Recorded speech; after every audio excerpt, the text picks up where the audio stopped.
Hey there folks, and welcome back to Space Engineers Creative. It has been an entirely too long since I've made a creative episode, so I decided I would make one, and today we are going to showcase my Caligula class battle cruiser, which is, it takes its inspiration from kind of Cold War era Soviet battle cruisers that have far too many guns for them, and also takes inspiration from destroyers that have little docking bays for small helicopters and such. Also, back in World War II, several battleships, or maybe it was World War I, had little places where they could launch little biplanes and stuff. So there's a little hangar in the back of the ships where you can launch drones, and there is room for probably 1 or 2 fighter craft in the other landing area right here, and this one's mostly used for drones, as you can see. We'll probably put some more drones in there. And this ship is, well, let's take a look at it.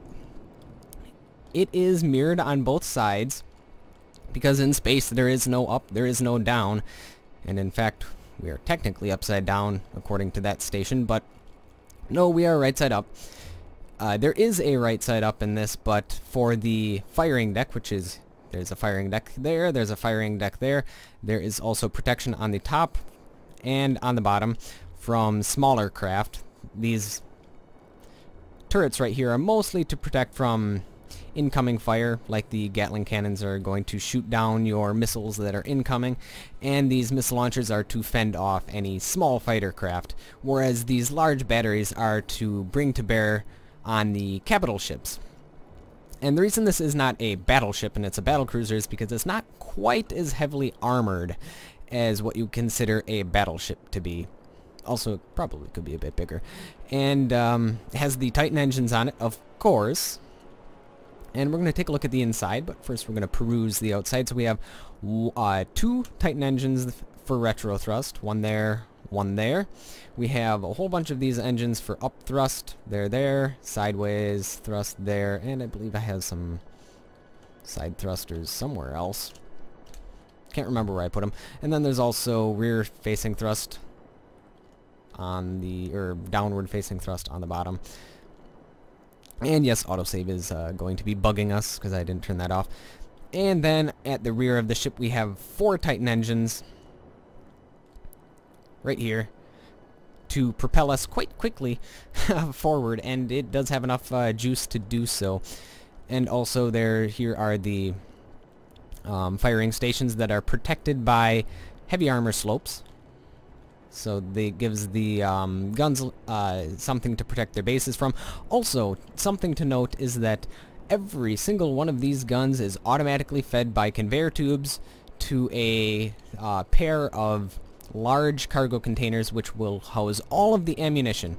And say if any of the cargo tubes take damage, they are easily accessible in some catwalk areas, which we'll show you. So this is the hangar bay. You land in here. There are some guns protecting you in case some not so friendly people decide to land. And yes, we're using some mods, so there's a little sign there that shows that this is the door for the hangar, and in here we just have some engineering. We have our reactors which you can access fuel and so on. We have our little sign indicating staircase, and this you got to be careful because the gravity fields switch, so you have to be using your jetpack when using the passageways, otherwise some funky things happen. You just keep on going back and forth like you're in a portal or something. And here are the this is one of the cargo containers that feeds the entire the entire ship with ammunition, and you can access them, well, elsewhere. And here is more large nuclear reactors to feed the gigantic engines that we have. And where is the staircase to go up? Okay, so there's a staircase to go up. We'll show you that in a bit. But first, we're just gonna peruse the bottom. There isn't much in here. This is just a little area where we have some gyroscopes hiding. Also, we have our internal antenna, so it's a lot harder to get shot off, so we can continue to use our drones while we are under fire without having to worry about our antenna getting blown off. Also, we have a couple of mods that have the larger gyroscopes, but we also have a couple of extra reactors here just in case. And we have apparently something's floating off there, but there's nothing much in here. There's some empty space for future expansion if we wanted to. And we certainly could. And here's, as you can see, these go to the firing decks.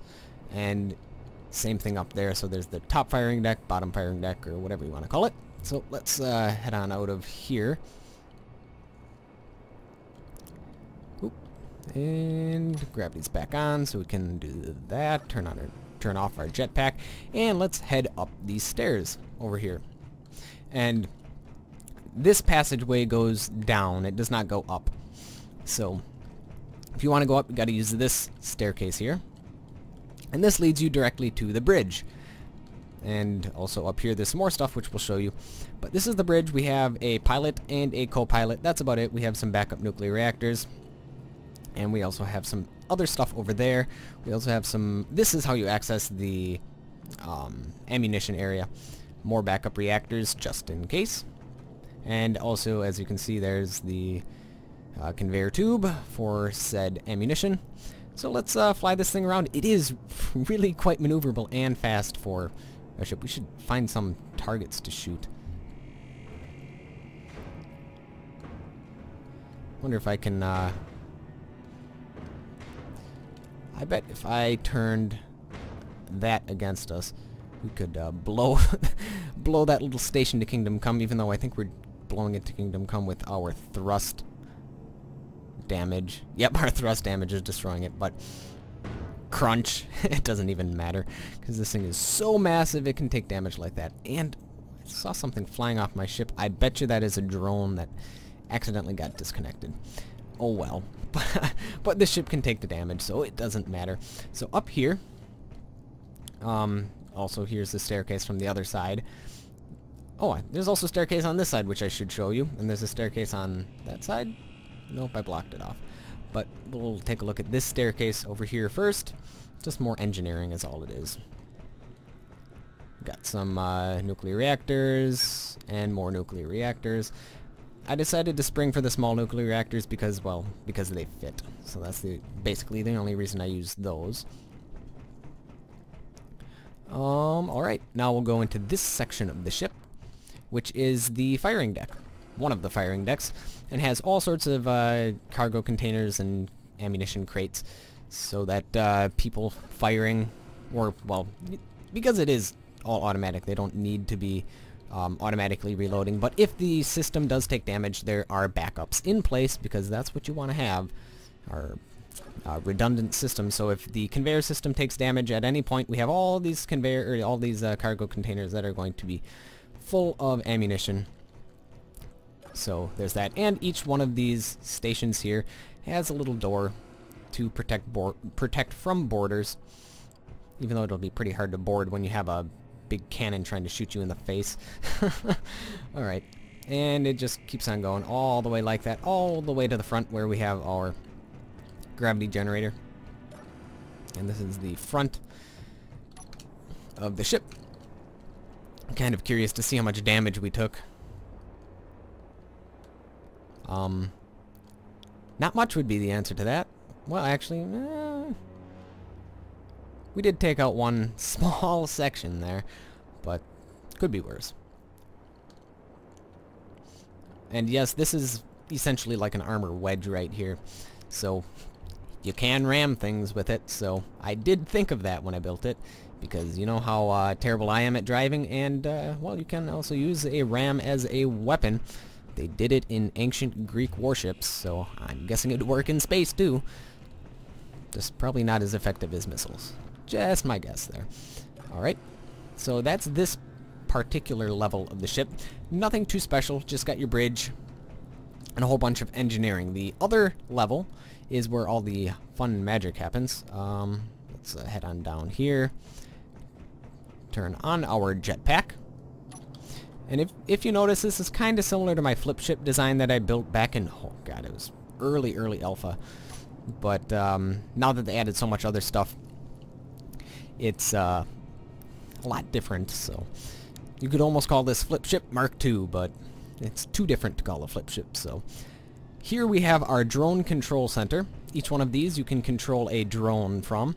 Also has a gun that's guarding everything. And everything is labeled nicely with these staircase or signs, which is a mod that you can pick up. A very, very handy mod that I like. So here's a little staircase thing indicating that you can change levels there. Also, backup nuclear reactors for this particular section of the ship. Also, there's one of the cargo containers with ammunition. Danger, high voltage, just means engineering section in here with a whole bunch of gyroscopes. That's where most of the gyroscopes are in the ship. And we can continue on. Here, nothing too special. Just more of the same. More engineering sections.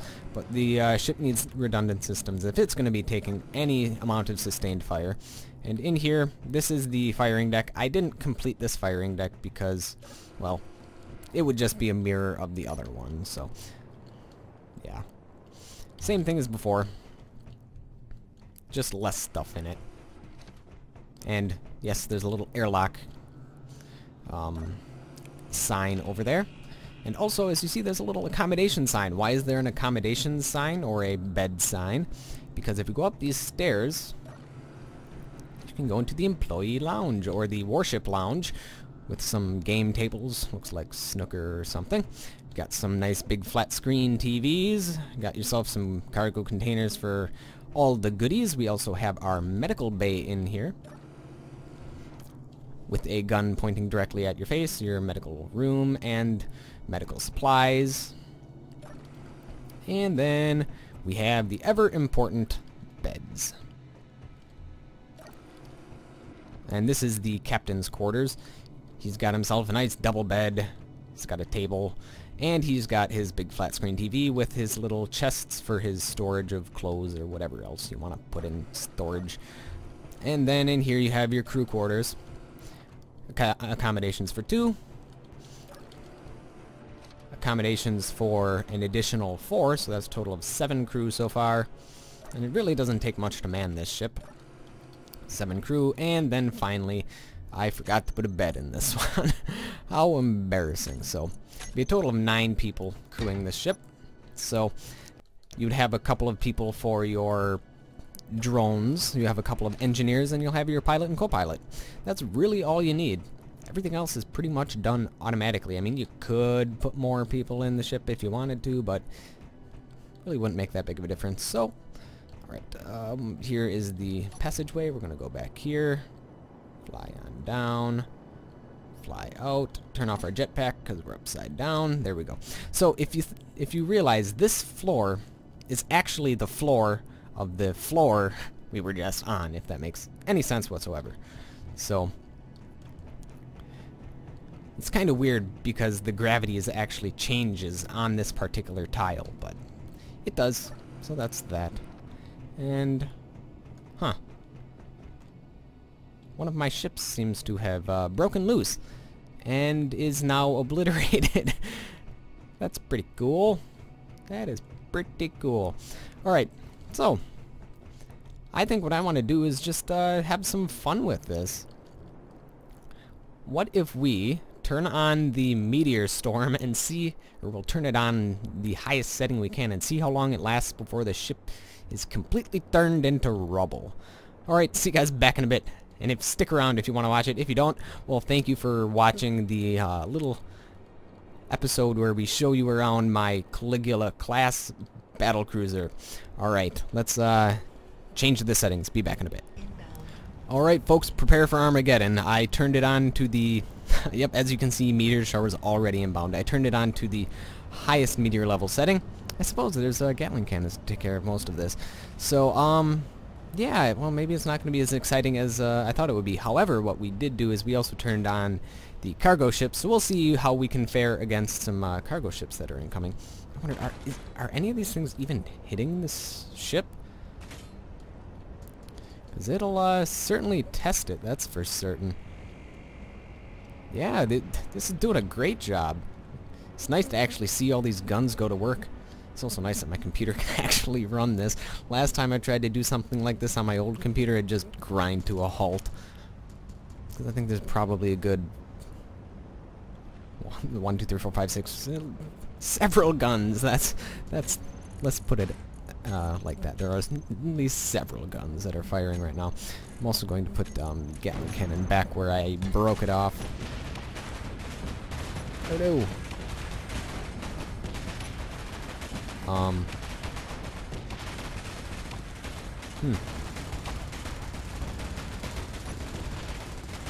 That was a bad idea, actually. I'm going to take that off. Because I think what that did is that made all of my other Gatling cannons, because when you place something down in creative mode, it does not automatically change to your ownership. So all of my Gatling cannons and stuff tried to shoot at my... Yeah. Oh, God. I'm such an idiot. All of my rocket launchers decided to shoot at my... Yeah. Decided to shoot at that Gatling cannon that I placed down. Not one of my brightest ideas ever. However, we still have several of them still going to town. So, well, you know, I wanted to see some carnage, so we're going to see some carnage. Let's get in the pilot seat and see how big of a dent we can make into an asteroid. Even the little small ones are going to town at the asteroids. Good job, guys. Good job. So I guess the biggest danger to my ship is me. The meteors aren't doing anything, but me placing down that thing sure did. Well, let's see here.